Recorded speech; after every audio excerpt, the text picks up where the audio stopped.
اور پوری دنیا کی اور پوری کائنات کی کوئی چیز باقی نہ رہی جو ان کے قبضے میں نہ دیا گیا ہو۔ اب میں نے چہرہ انور کو دیکھا تو 14ویں کے چاند کی طرح چمک رہا تھا اور بدن سے پاکیزہ مشک کی خوشبو آ رہی تھی۔ پھر 3 شخص نظر آئے، ایک کے ہاتھ میں چاندی کا لوٹا، دوسرے کے ہاتھ میں ہرے رنگ کے ایک قیمتی پتھر کا پلیٹ، تیسرے کے ہاتھ میں ایک چمکدار انگوٹھی تھی۔ انگوٹھی کو 7 مرتبہ دھو کر اس نے حضور پاک صلی اللہ تعالی علیہ وسلم کے دونوں کندھوں کے بیچ نبوت کی مہر لگا دی۔ پھر حضور صلی اللہ تعالی علیہ وسلم کو ریشمی کپڑے میں لپیٹ کر اٹھایا اور مجھے دے دیا۔ اللہ تعالیٰ فرماتا ہے، جس کا ترجمہ ہے، اے محبوب، ہم نے آپ کو سارے لوگوں کے لیے خوشخبری سنانے والا اور ڈر سنانے والا بنا کر بھیجا۔ اسی طرح سے دوسری آیت کریمہ میں ہے، جس کا ترجمہ ہے کہ اے محبوب صلی اللہ تعالیٰ علیہ وسلم، ہم نے آپ کو سارے جہان کے لیے رحمت بنا کر بھیجا۔ یہی وجہ ہے کہ دنیا کا ہر انسان حضور نبی کریم صلی اللہ تعالیٰ علیہ وسلم کا امتی ہے۔ جن لوگوں تک حضور صلی اللہ تعالیٰ علیہ وسلم کی دعوت پہنچی اور انہوں نے آپ کی دعوت پر لبیک کہا، قبول کیا، یعنی اسلام قبول کر لیا، تو انہیں امت اجابت کہا جاتا ہے۔ اور جن لوگوں تک اللہ کے رسول کی دعوت نہیں پہنچی، اسلام کی دعوت نہیں پہنچی، یا اسلام کی دعوت پہنچی لیکن انہوں نے اپنی ہر دھرمی میں اسلام کی دعوت کو قبول نہیں کیا، تو وہ بھی رسول اللہ کا امتی ہے، لیکن وہ امت دعوت میں گنے جائیں گے۔ حضور پاک صلی اللہ تعالیٰ علیہ وسلم کی پیدائش کی تاریخ میں علماء کے بیچ اختلاف ہے، مگر صحیح اور مشہور تاریخ یہی ہے کہ آپ کی پیدائش ابرہہ اور ابابیل کے واقعے سے 55 دن کے بعد 12 ربیع الاول مطابق 20 اپریل سن 571 عیسوی کو ہوئی۔ مکہ کے لوگ بھی اسی تاریخ کو مانتے ہیں اور وہ لوگ اسی تاریخ کو حضور صلی اللہ تعالیٰ علیہ وسلم کے روزے کی زیارت کے لیے جاتے ہیں۔ دنیا کے اتہاس میں یہ وہ نرالا اور برکت والا دن ہے کہ اسی دن پوری دنیا کے بگڑے ہوئے سسٹم کو سدھارنے والا یعنی مصطفیٰ صلی اللہ تعالیٰ علیہ وسلم کی پیدائش ہوئی۔ آپ کا بدن پاکیزہ، ناف کٹا ہوا، ختنہ کیے ہوئے، خوشبوؤں سے نہائے ہوئے، سجدے کی حالت میں مکہ شریف کی مقدس سرزمین میں اپنے ابو کے گھر کے اندر پیدا ہوئے۔ باپ کہاں تھے جو بلائے جاتے اور اپنے بچے کو پیار کرتے؟ وہ تو پہلے ہی وفات پا چکے تھے۔ دادا بلائے گئے جو اس وقت کعبہ شریف کا طواف کر رہے تھے۔ یہ خوشخبری سن کر دادا عبد المطلب خوشی خوشی کعبہ شریف سے اپنے گھر آئے اور خوشی کے مارے محبت میں اپنے پوتے کو کلیجے سے لگا لیا۔ پھر کعبے میں لے جا کر خیر و برکت کی دعا مانگی اور محمد نام رکھا۔ آپ صلی اللہ تعالیٰ علیہ وسلم کے چچا ابو لہب کی لونڈی سویبہ خوشی میں دوڑتی ہوئی گئی اور ابو لہب کو بھتیجا پیدا ہونے کی خوشخبری دی، تو اس نے خوشی میں شہادت کی انگلی کے اشارے سے سویبہ کو آزاد کر دیا، جس کا بدلہ ابو لہب کو یہ ملا کہ اس کی موت کے بعد اس کے گھر والوں نے اس کو خواب میں دیکھا اور اس کا حال پوچھا تو اس نے اپنی انگلی اٹھا کر یہ کہا کہ تم لوگوں سے جدا ہونے کے بعد مجھے کچھ کھانے پینے کو نہیں ملا، صرف سویبہ کو آزاد کرنے کی وجہ سے اس شہادت کی انگلی کے ذریعے مجھے کچھ پلا دیا جاتا ہے۔ اس سے یہ پتہ چلا کہ ابو لہب جو ایک سڑا ہوا کافر تھا، اس نے حضور کے پیدا ہونے کی خوشی منایا تو اللہ تعالیٰ نے اس کو یہ بدلہ دیا، اور جب ایک مسلمان حضور کے پیدائش کی خوشی منائے، حضور کا میلاد منائے، تو اس کو اللہ تعالیٰ کتنا بڑا بدلہ دے گا۔ اس لیے تو پوری دنیا بھر میں مسلمان میلاد شریف مناتے ہیں۔ جس جگہ ہمارے حضور پیدا ہوئے، اسلام کے اتہاس میں اس جگہ کا نام مولود النبی صلی اللہ تعالیٰ علیہ وسلم یعنی نبی کی پیدائش کی جگہ ہے۔ یہ بہت ہی برکت والی جگہ ہے۔ اسلام کے بادشاہوں نے اس مبارک جگہ پر بہت ہی شاندار عمارت بنا دی تھی، جہاں مکہ کے لوگ اور پوری دنیا سے آنے والے مسلمان دن رات میلاد شریف کی محفل سجاتے اور صلاۃ و سلام پڑھتے رہتے تھے۔ سب سے پہلے حضور صلی اللہ تعالیٰ علیہ وسلم نے ابو لہب کی لونڈی حضرت سویبہ کا دودھ پیا، پھر اپنی امی حضرت آمنہ رضی اللہ تعالیٰ عنہا کا دودھ پیتے رہے، پھر حضرت حلیمہ سعدیہ رضی اللہ تعالیٰ عنہا آپ کو اپنے ساتھ لے گئیں اور اپنے قبیلے میں رکھ کر آپ کو دودھ پلاتی رہیں۔ اور انہی کے پاس آپ صلی اللہ تعالیٰ علیہ وسلم کے دودھ پینے کا زمانہ گزرا۔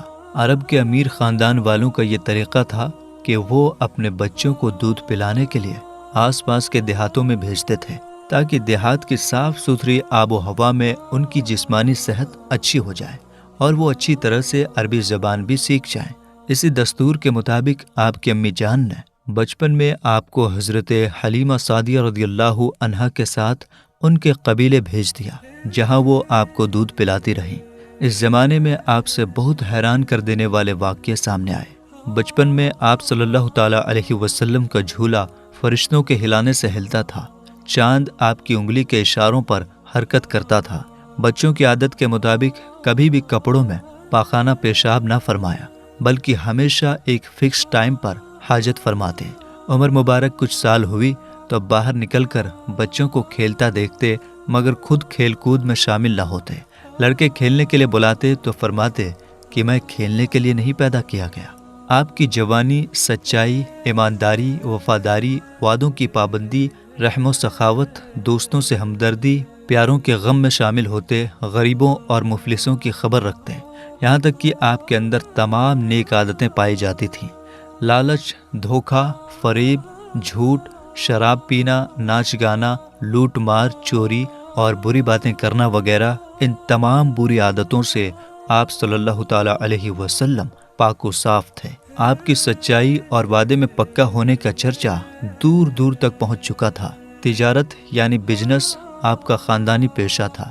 13 سال کی عمر میں آپ صلی اللہ تعالیٰ علیہ وسلم نے پہلی بار اپنے چچا ابو طالب کے ساتھ ملک شام کا تجارتی سفر کیا، جبکہ 23 سال کی عمر میں تجارت کرنے کے لیے حضرت خدیجہ رضی اللہ تعالی عنہا کا مال لے کر ان کے غلام میسرہ کے ساتھ ملک شام کا دوسرا سفر کیا۔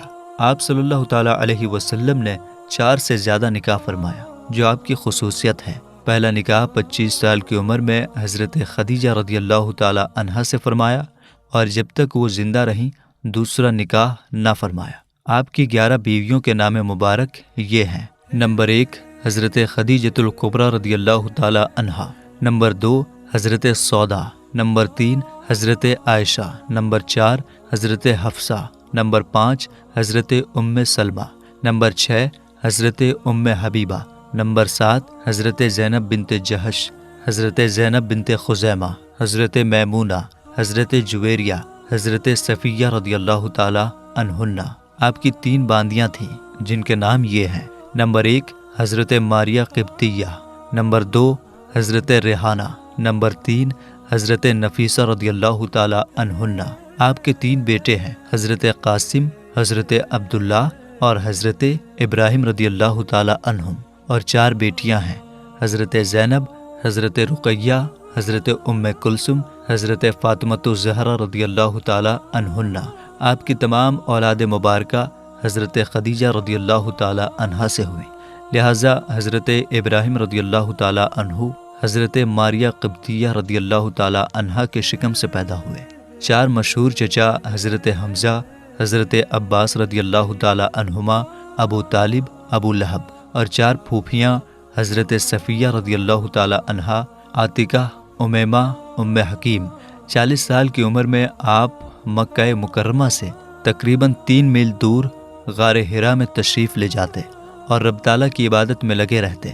یہیں آپ پر پہلی وحی نازل ہوئی۔ 40 سال کی عمر میں ہی آپ نے اپنے نبی ہونے کا اعلان فرمایا، پھر 3 سال تک چھپ کر اسلام کو پھیلانے کا کام کرتے رہے۔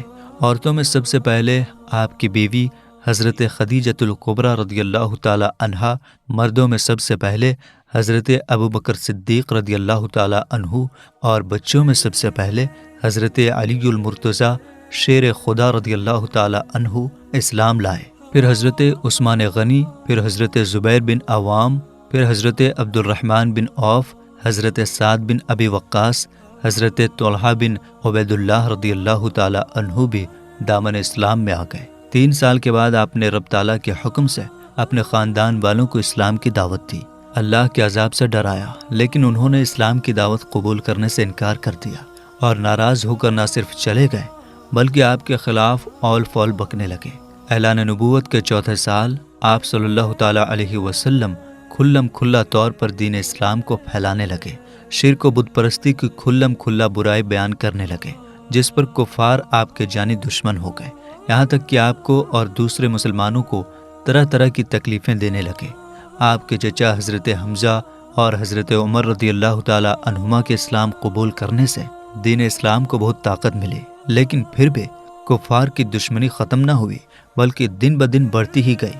کفار نے آپ کے خاندان والوں کا مکمل بائیکاٹ کر کے ایک پہاڑ کی گھاٹی تک قید کر دیا، جسے شیب ابی طالب کہا جاتا ہے۔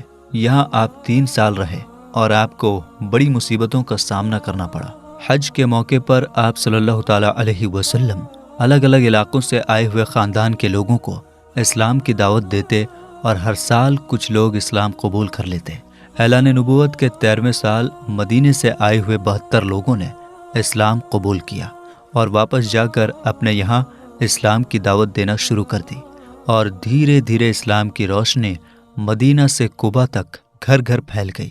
اعلان نبوت کے 13ویں سال سرکار مدینہ صلی اللہ تعالیٰ علیہ وسلم نے مسلمانوں کو ہجرت کر کے یعنی مکہ کو چھوڑ کر مدینہ منورہ جانے کو کہا، اور بعد میں حضرت سیدنا ابو بکر صدیق رضی اللہ تعالیٰ عنہ کے ساتھ خود بھی مکہ چھوڑ کر مدینہ چلے گئے، اور وہاں آپ صلی اللہ تعالیٰ علیہ وسلم 11 سال رہے۔ پہلے سال میں مسجد قباء و مسجد نبوی کی تعمیر کی گئی، پہلا جمعہ ادا فرمایا، اذان اور اقامت کی شروعات ہوئی۔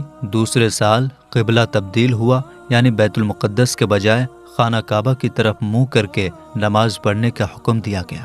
رمضان المبارک کے روزے فرض ہوئے، نماز عیدین و قربانی کا حکم دیا گیا۔ حضرت فاطمہ زہرا رضی اللہ تعالی عنہا کا حضرت علی رضی اللہ تعالی عنہ کے ساتھ نکاح ہوا۔ مسلمانوں کو جنگ بدر میں جیت حاصل ہوئی۔ تیسرا سال کفار کے ساتھ جنگ احد کا واقعہ پیش آیا۔ ایک قول کے مطابق اسی سال شراب کو حرام قرار دیا گیا۔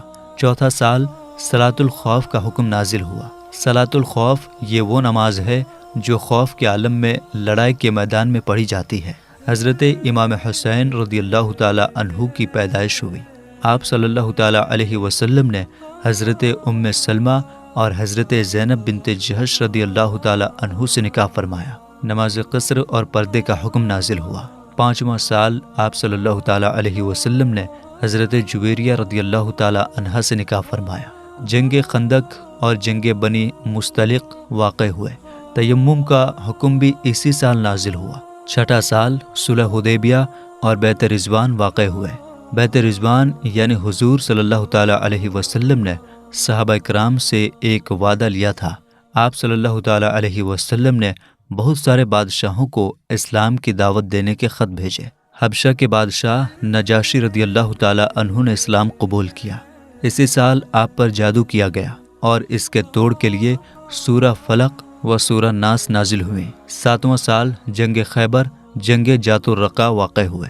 آپ صلی اللہ تعالی علیہ وسلم نے حضرت ام حبیبہ، حضرت صفیہ اور حضرت میمونہ رضی اللہ تعالی عنہن سے نکاح فرمایا، اور اسی سال حضرت علی المرتضی رضی اللہ تعالی عنہ کی نماز عصر کے لیے آپ صلی اللہ تعالی علیہ وسلم کی دعا سے سورج واپس پلٹا۔ 8واں سال آپ صلی اللہ تعالی علیہ وسلم کے لخت جگر حضرت ابراہیم رضی اللہ تعالی عنہ کی پیدائش ہوئی اور جنگ حنین واقع ہوا۔ مکہ مکرمہ فتح ہوا۔ 9واں سال شاہ حبشہ حضرت نجاشی رضی اللہ تعالی عنہ کا وصال ہو گیا۔ کئی جماعتوں کی حضور کی بارگاہ رسالت میں حاضری ہوئی۔ حج کے فرض ہونے کا حکم نازل ہوا۔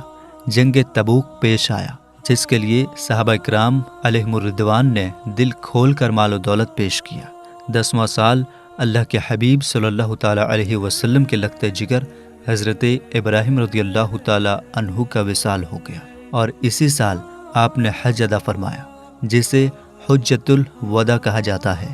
11واں سال ہجرت کے 11ویں سال 12 ربیع الاول پیر کے دن مطابق 12 جون 632 عیسوی کو 63 سال کی عمر میں آپ صلی اللہ تعالی علیہ وسلم کا وصال ظاہری ہو گیا، یعنی پردہ فرما گئے، اور حضرت سیدنا عائشہ صدیقہ رضی اللہ تعالی عنہا کے حجرے یعنی گھر میں تدفین ہوئی۔